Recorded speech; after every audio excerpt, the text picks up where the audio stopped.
I don't think so. Let me see. All right. Okay, good. It's up. Here we go.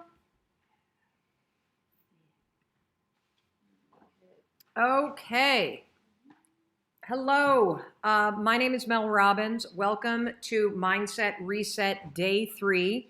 If you are just joining me for the very first time and you don't know what the Mindset Reset Day 3 is, no worries. Mindset Reset is a 35-day free life-changing program that I created with my team to help you make the small mental changes to allow you to have a more positive mindset. And the reason why I'm doing this is because I know that in order to be happier, to be healthier, to reach your potential, to pursue your dreams and actually achieve them, the number one thing that is going to stop you is the way that you think. And that's why the number one thing I want to train you to do in Mindset Reset is to get rid of the limiting beliefs that you have and to become a much more deliberate and positive thinker.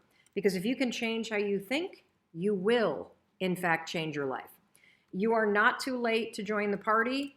This is not a race. It's not a contest. There are more than 200,000 people around the world who are doing a mindset reset the month of January with me. And we even know of a dog that's watching with their owner. So we're really, really happy that you have joined us with your pets, with your kids, with your teams, by yourself.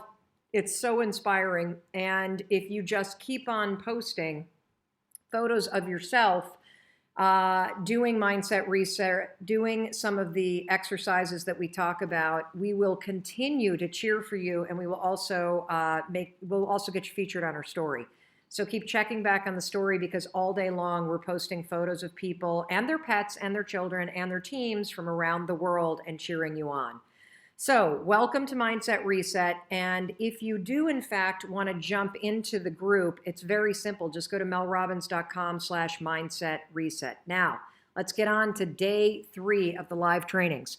And also, this training is going to last probably 10 minutes. That's the snack size portion of the training. After the training part, I'm going to take some time to answer questions. I'm going to take some time to answer some specific questions about yesterday's homework, and we're going to share with you a few awesome wins that people are experiencing as they're doing the Mindset Reset program. So today when I opened up Instagram, I immediately saw a quote, and the quote was, "You have a choice. You can either repeat or evolve." You can either repeat or evolve. And it struck me because I believe the way that you think is a choice. I believe that you are either going to repeat the thinking patterns that you've always had this year, or you can evolve them. And that's why we're doing a mindset reset, to teach you how to evolve them. Now, yesterday, we talked about the 2 modes of the brain. The first mode being the default settings. That's where most of your negative belief systems lie. And the deliberate mode, and that's the mode that we want to teach you how to train and we want to get you into. Now, the assignment yesterday was for you to notice all day long when you were in that default autopilot mode. And if you were in the default autopilot mode, what was the negative or limiting belief that you thought about yourself? What I want you to do right now is, if you did this exercise or not, even if you're just watching this for the first time, in the comments, write down, what is your limiting belief? What is the thing that you think about yourself? Maybe your parents or your mother or your father taught you to think that way about yourself. Maybe you went through a horrible breakup and that person made you feel unworthy. Maybe you've had a bunch of setbacks in your life and that's what gave you that limiting belief. But what is your limiting belief? Because today, what we're going to do today is we're going to take it a step further. Now that you've identified your limiting belief, we're going to look at what is it costing you to choose to repeat it. Because remember the quote I started with. You have a choice right now. You get to repeat the things you've always done, or you can evolve them and become more deliberate. Let's talk about the cost of that limiting belief. I'm going to go first. So write down your limiting belief. I see a lot of, I'm not good enough. My mental health is holding me back. I can't run a successful business. I'm lazy and I can't do anything. I'm not healthy enough. Money is the issue. I'm scared to fail. What is the limiting belief that you have? I'm certain it has something to do with not being enough. Once you've written that down, you're afraid of failure. You don't deserve success, all that kind of stuff. I don't know how to start. These are excellent. You're doing an excellent job. The first step to moving from that default into getting deliberate is actually seeing it. So seeing it is fantastic because now we can start to understand that, whoa, this got programmed in. It's my default mode. I want to get rid of it. How do we get rid of it? Well, let's first identify why you want to. Let's take a hard look at the cost of having this limiting belief. So in order to figure out the cost of having the limiting belief, what's my limiting belief? That I'm not a good person. That's my limiting belief. That I am not a good person. That you don't think I'm a good person. That I don't think I'm a good person. And here's what you're going to do in order to identify the cost, okay? You're going to ask yourself 3 questions, and they're very simple. What is this limiting belief in my case that I'm not a good person? What does it cost me in my past to think this way? What is it costing me in this present moment to think that I'm not a good person? And here's the kicker. If I don't evolve this, if I don't get deliberate, what is it going to cost me in the future to continue to think that I'm not a good person? So in the past, thinking that I'm not a good person, it did a bunch of things. First of all, it made me very sad. Secondly, it made me a liar because I assumed that I wasn't good enough and I'm not a good person, so I got to pretend to be somebody else. It also made me cheat on people because I didn't think I deserved love. And it also, by believing that I wasn't a good person, it somehow justified the bad behavior. I mean, if I'm a bad person, then I do bad things, right? What does it cost me in the present to believe that I'm not a good person? Well, it costs me a lot of joy. It costs me connection in friendships because I'm constantly questioning whether or not people actually like me for me. It makes me second guess myself and whether or not I deserve the success.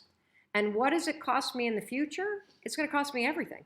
If I continue to repeat this pattern and I continue to allow myself to default to believing that I'm not a good person, I will never be fully happy. I will never be fully present.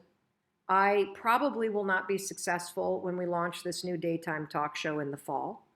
And so I got a choice to make, and I want to get rid of this because I can see what allowing myself to believe that I'm not a good person is costing me.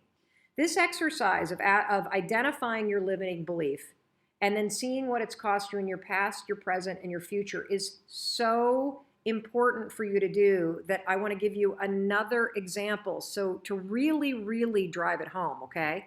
And so I want to bring in my husband. Why don't you scoot on this? I don't know if you can lean in on that thing. You sit on this chair. I'm going to bring in my husband, Christopher Robbins. Yes, if you've ever been a fan of Winnie the Pooh, his name is Christopher Robbins. And Chris is going to go through this exercise too. And I think it's important for we're sharing a chair here, and so we're like really close. I think it's important for you guys to know that Chris is one of the partners in our media company. He's our CFO, and he's also the founder of a men's retreat called Soul Degree. And he's a yoga instructor and president of the Booster Club. So this is a guy that's like really accomplished and super amazing. So with that context, founder of Soul Degree, what's your limiting belief? Well, of course, it would be appropriate that I think forever it's just been that I'm not good enough, I think that's it, succinctly, that I'm not living up. And certainly in the past, it's been all around the decisions I've made career-wise, never thinking that I was in fact good enough, which just took away from, I suppose, all the joy that I could have had. Were you really sad when you were little? Yeah, I think I was just down and out, probably feeling alone and like the decisions I had made along the path were not the right ones, and then that subsequently not performing, and or at least not performing to my own expectation. So how has not feeling good enough?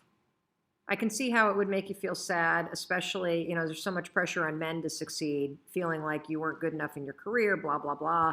Even ski racing, because you grew up as a kid ski racing. How did you feeling not good enough impact the way you raced? I probably just could have skied a lot better than even I did, because I was constantly thinking it wasn't good enough. And now what about in the present? What is the default belief that you're not good? Is it like, how is it still in your life in this moment? Because here's the thing about a limiting belief, guys, is that everybody will look at you on the outside and they'll be convinced you don't have it. They'll be shocked that you believe that about yourself.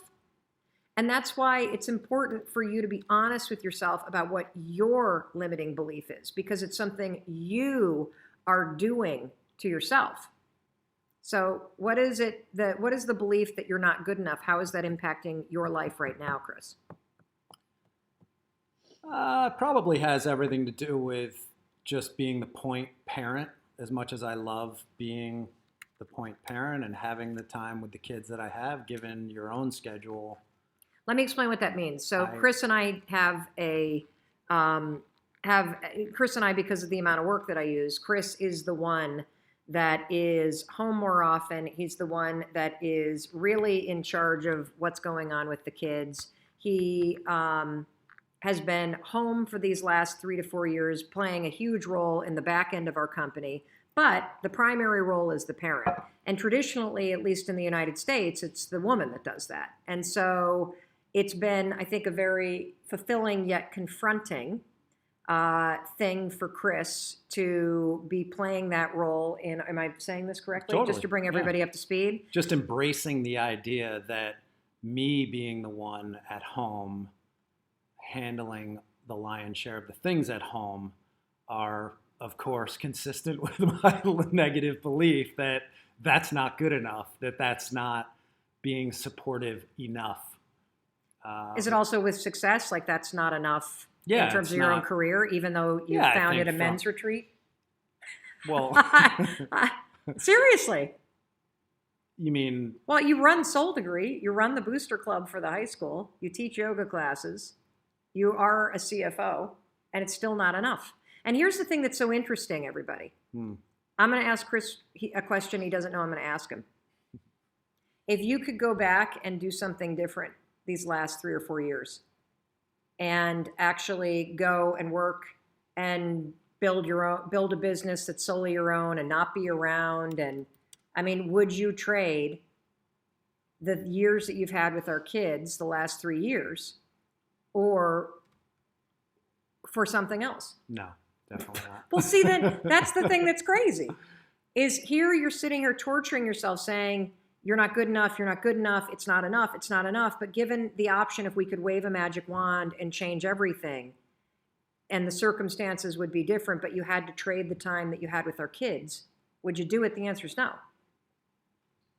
So here's the thing that's interesting, and I'm so happy that you admitted to that, because it points out the fact that your default thinking isn't logical. It's just a habit. It's something you've been doing for so long that you don't even realize it. And even though it doesn't serve you, and even though, like Chris just said, he would never change a thing, and yet he still thinks it's not enough. That to me means that there is some automation here that's going on in your brain where it's set on default. Oh, I got to just think I'm not enough. I got to think I'm not enough. I got to think I'm not enough. You know?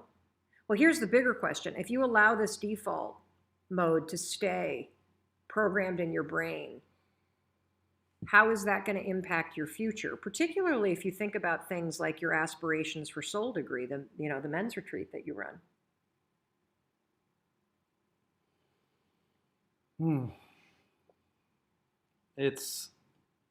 I think that if it perpetuates, then I'm obviously my own impediment to what I want it to be. if I'm constantly in that mindset of it's not enough, I haven't done enough, then how could Soul Degree ever become what it should be? What do you want it to become? I think I would love to see it touch as many men's lives. You're about to cry, I could tell. Yeah, as possible. Why do you get choked up?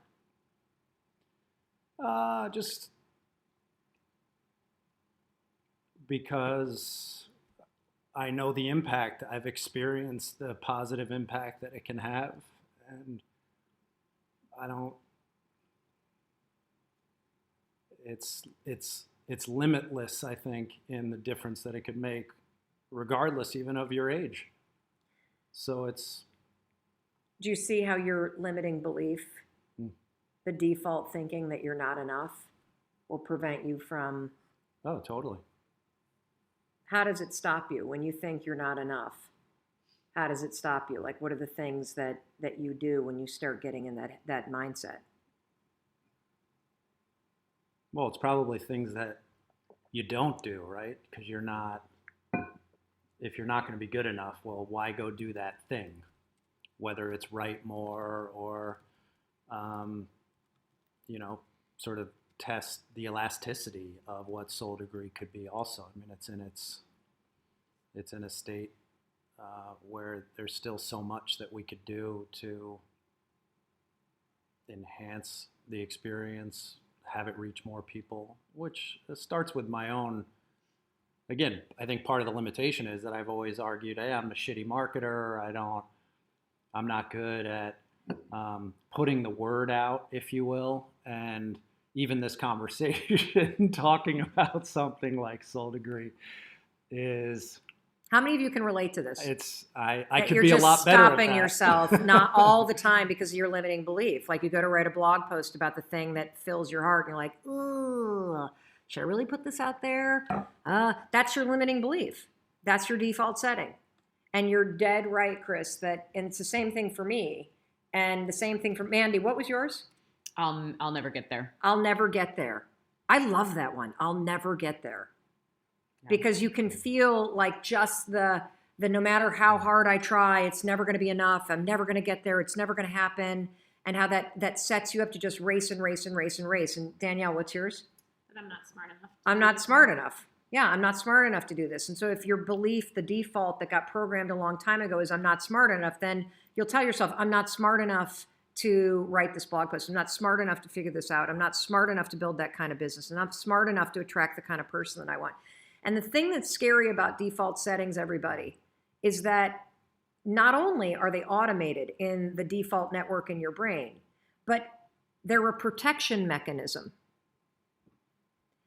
By thinking you're not good enough, not smart enough, I'll never get there, I'm not a good person, you actually hold yourself back. And that's one of the reasons why we cling to it. And so if you haven't already, because we're going to wrap up this training and I'm going to tell you what's coming up tomorrow and then we're going to answer questions. If you haven't already, you got to please. Hear the quote, though, from Nepo today. Oh, okay. It's so on point. See, to this Soul topic. Degree right here. So every it's morning. It's so cheesy, but no, it's not. so good. Every morning, Chris, and I mostly sometimes, Chris reads from this. This is so tattered. He's been doing it for years. My mom also reads this book every single day. Your mom reads this book every single day. It's a page or two every single day. Mark Nero was fighting cancer when he wrote this. And it's beautiful. So Nepo. Mark Nepo. Did I say it wrong? Nemo. I said Nemo. But Finding Nemo. I'll just read a snippet because it's so on point for January 3rd. That is okay. the 3rd, right, today? Yeah. Each person is born with an unencumbered spot, free of expectation and regret, free of ambition and embarrassment, free of fear and worry, an umbilical spot of grace where we are each first touched by God. It is this spot of grace that issues peace, Psychologists call this spot the psyche. Theologians call it the soul. Jung calls it the seat of the unconscious. Hindu masters call it the Atman. Buddhists call it Dharma. Rilke calls it inwardness. Sufis call it Qualb. And Jesus calls it the center of our love. To know the spot of inwardness is to know who we are, not by surface markers of identity, not by where we work, or what we wear, or how we like to be addressed, but by feeling our place in relation to the infinite and by inhabiting it. This is the hard, lifelong task, for the nature of becoming is a constant filming over where we begin, while the nature of being is a constant erosion of what is not essential. Oh, Each of us lives in the midst of this ongoing tension, growing tarnished or covered over, only to be worn back to that incorruptible spot of grace at our core. well, I would say the one word that came to mind when you were reading that was, let's see if I can find it, not essential. You know, what's not essential is your default thinking and your negative belief. And in fact, it is essential that you get rid of it. You're awesome. You don't have to go. I'm gonna keep wrapping. I am this. going to go. You are going? Where are you going? I'm sure He's got a blog post to write because now he's gotten rid of his limiting belief. Bye. See ya. Okay. So tomorrow, so I want you to write your limiting belief in there. And here's another thing. What is it costing you right now? What are the things you're not doing because of that limiting belief? For me, not being a good person, I think it's the thing that keeps me isolating myself. And it also, I can see how, just like Chris was explaining, that his limiting belief has him not doing things like writing more blog posts and putting himself out there.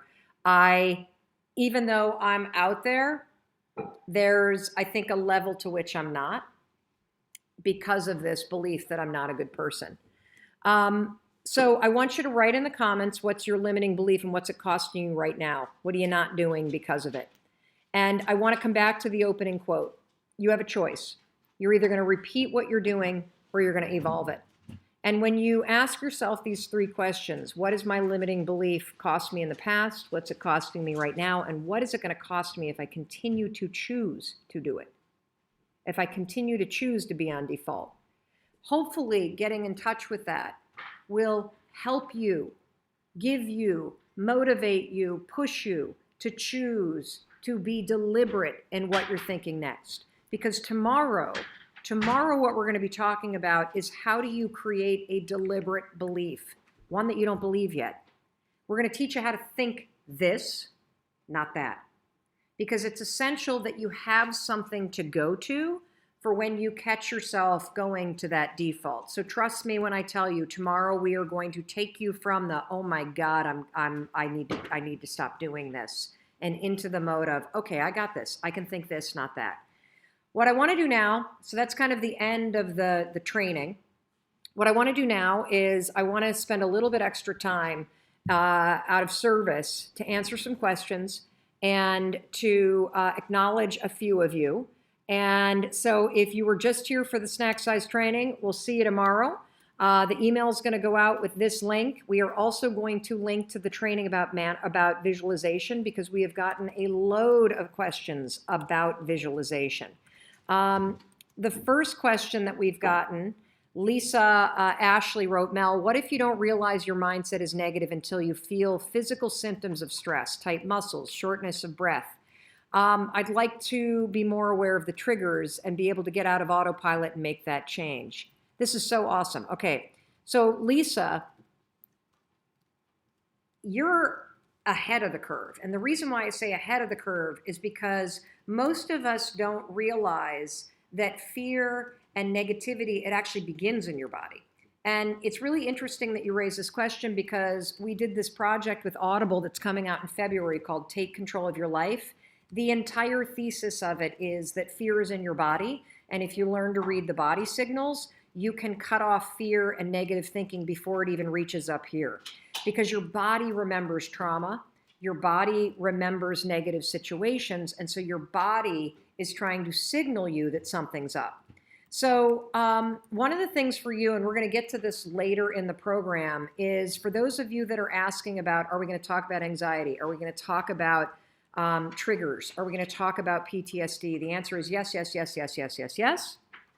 You're going to go through a whole day, Lisa, where you're going to identify things that trigger that stress in your body as a way to be able to preempt your thoughts going negative. And so I think it's a really good thing that you have body awareness. For those of you that don't have body awareness, maybe start to pay attention. Do you have stress in your neck and your tension in your shoulders? Do you feel something in your stomach? When your body is doing those things, stop and ask yourself, what is my default set? What is the negative thing I'm thinking right now? And get it out of your body and identify the negative thing that you're thinking. We will get to this, Lisa, I promise, but believe it or not, it's a really good sign that you are aware of the body signals. Do we have another question about visualization? I got one. Okay, good. Or anything else that's come up in the comments, Mandy, that you want to throw at me? Because I think a lot of people are really struggling with the limiting belief thing. Go ahead. Lindsay Haas. Lindsay, yes? Is it normal to not be able to visualize or have a really hard time doing it? Is it normal to not be able to visualize? I think that everything is normal. Truly. Because there's no right way to do life, okay? If you're having a difficult time visualizing a positive future, you're not alone, and there's nothing wrong with you, okay? There's just some work to do, and it's work that you're capable of doing. One thing that you could do if you sit and you think about your dreams, and then you go and you close your eyes and you try to visualize yourself walking into that house that you've always dreamt of, or being in the relationship you've always dreamt of, or looking at your bank account and seeing the savings you've always dreamt of, and you just can't see it. Okay, no problem.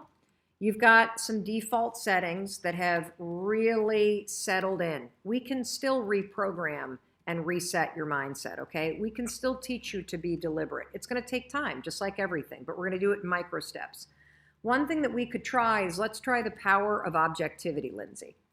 What I want you to do, if you can't visualize something positive for yourself, pick somebody that you love and visualize the thing that you want for yourself for them.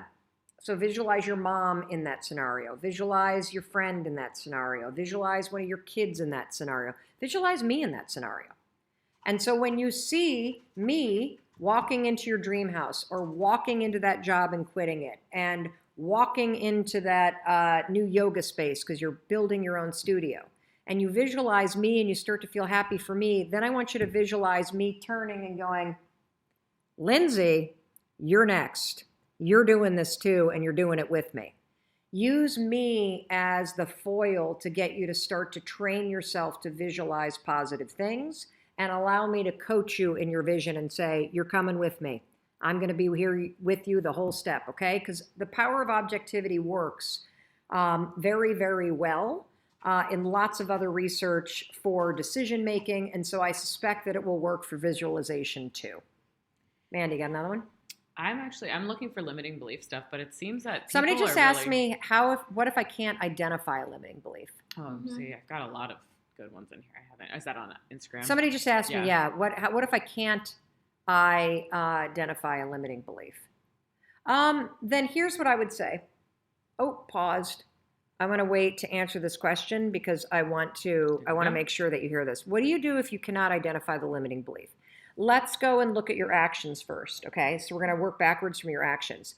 If you think about your goals and you think about the things that you need to do, the actions you need to take in order to make your goals a reality. So if your goal is to be healthier and you know that you need to eat better and you need to exercise, but you're not doing it, let's go and look at the excuses. Why aren't you doing it? Yeah, maybe you say you're lazy. Maybe you say you're tired. Maybe you say that you don't have time. But underneath the I don't have time and I am lazy is something else. And it's probably that you think you don't deserve it, or you think that you're not good enough to be healthy, or you think that you're not lovable or worthy of it. So if you have trouble looking at your limiting beliefs, look first at the things that you're not doing. I'm not writing blog posts even though I want to build this business. I'm not working on my website even though I want to build this business. Why? What's the excuse? And then if you go a step beneath the excuse, I'm too tired, I don't have time, I don't know how, what is really the belief you have about yourself that's keeping you from pushing yourself to greatness? You got it? What is that? Because if you go there, I think you'll start to see a theme. All right, anything else? You have another one you want me to ask? I actually feel have like one that I've gotten from a couple of Okay, people, good. Yeah. And they've just been saying, what the hell is wrong with all of us?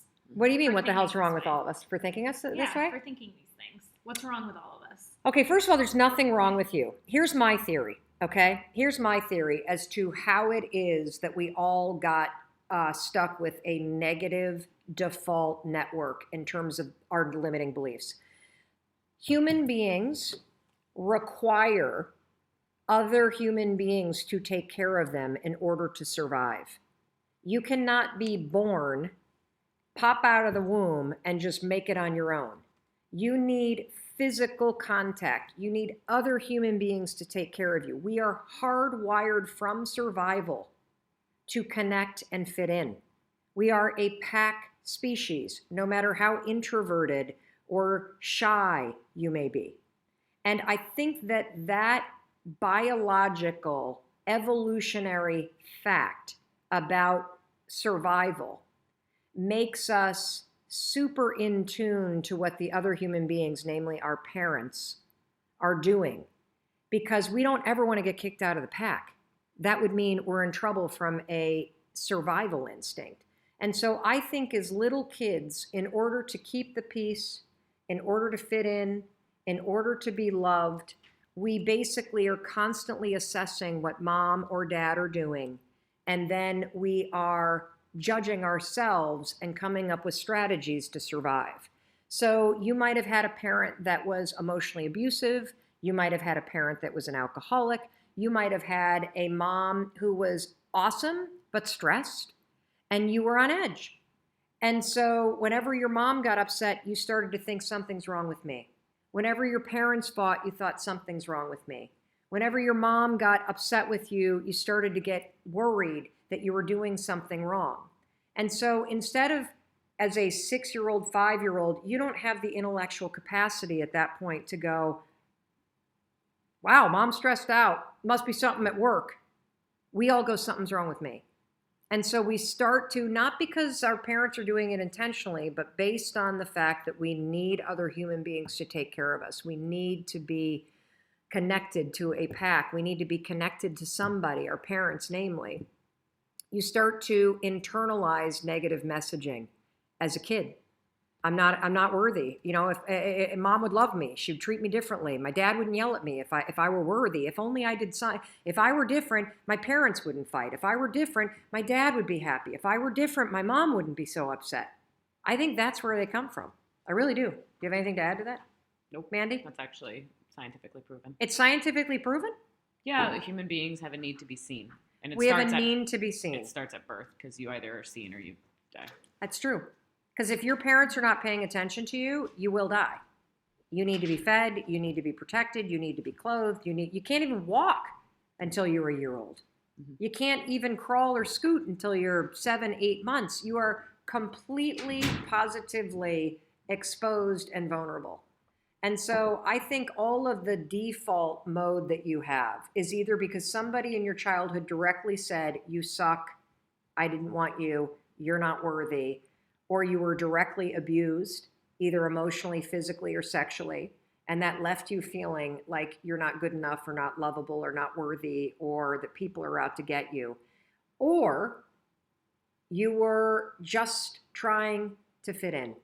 And so you developed ways of thinking in order to not make mom mad. You developed ways of thinking in order to not make dad mad. And that was the default. And here's the thing. It worked when you were little. It worked. That's why you kept doing it. No big deal. It worked. Okay? You made it this far. What did I say the other day? You're the oldest, the wisest, the most experienced you've ever been. Yep. And that means that you have the ability to make a choice at this point to evolve and become more deliberate. The default mode served a purpose when you were little. Now you're an adult, and it's time for you to get deliberate about how you think. And tomorrow, we're going to be talking about how to create a deliberate way of thinking. We're going to teach you how to go from thinking this to thinking that. It's going to change your life, and so make sure that you look out for the email or just check back on YouTube or Facebook, because we do the live trainings, and every single morning, the month of January, and you can just catch them on YouTube or Facebook or Instagram. All right. Yeah. Okay, The only great. other- Yeah, go The ahead. only other one that Donna sent me was, how do you help kids identify limiting beliefs? How do you help early on. kids identify limiting beliefs? Think about it like an inquiry. So remember the coaching that I just gave about identifying the things you're not doing. So ask your kids, what are the things that if they had a little bit more confidence or courage, what would they be doing differently at school? What are some of the things they might try? And then ask them, well, why don't you do it now? What are the things that you think about yourself that make you think that you're not capable of that? You can kind of dig it that way. And, you know, I think just asking a lot of questions and doing a lot of listening. You probably know what your kids' limiting beliefs are. I mean, I know I would like to just crawl inside the heads of Oakley, Kendall, and Sawyer and take a bar of soap and just scrub it right out of there and clean out their thoughts so that that negativity, that questioning, that anxiety, that's so part of being a teenager, isn't it? Because biologically, evolutionary standpoint, when you're a teenager, you go through a process of separating from your family. And guess what pack is the most intense and important pack in your life? It's your peer group. This is also proven by science. And so you go from 0 to 13, making sure that you fit in with your parents and you're not upsetting them, to now, oh my God, my peers are life and death for me, and I got to fit in with them.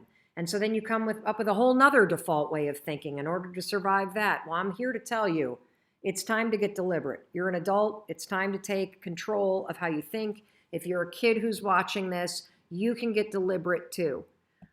You can decide what you want to think about yourself. You can decide who you're going to hang out with so that you feel good about yourself. And when you start realizing that you can be in control of the way that you talk to yourself, your life is going to change. All right.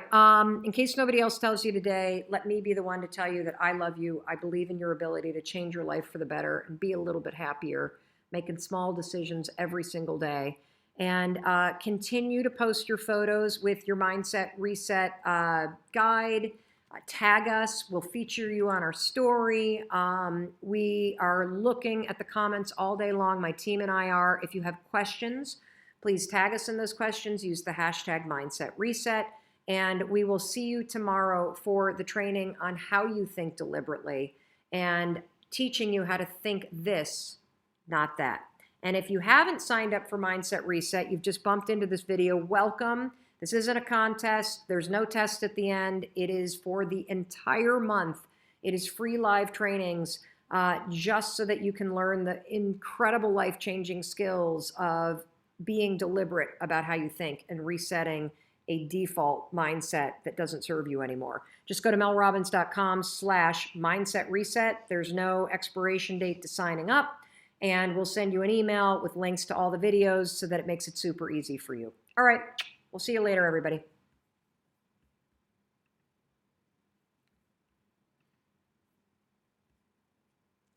You sure want to end your broadcast?